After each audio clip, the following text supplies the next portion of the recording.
السلام عليكم ورحمة الله وبركاته، أهلا بكم معنا في فيديو جديد إن شاء الله. النهاردة بنتكلم عن المجموعة السابعة اللي بتضم سويسرا، الكاميرون، البرازيل، صربيا. معانا منتخب سويسرا.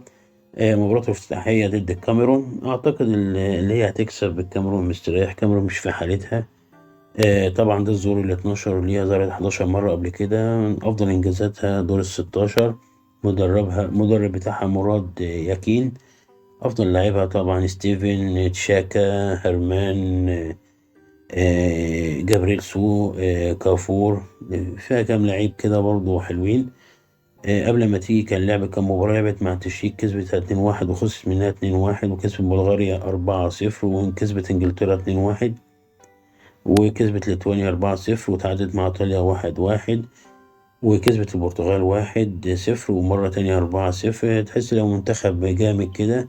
أنا أتوقع المنتخب ده هيعمل حاجة في المجموعة دي. والسلام عليكم ورحمة الله وبركاته.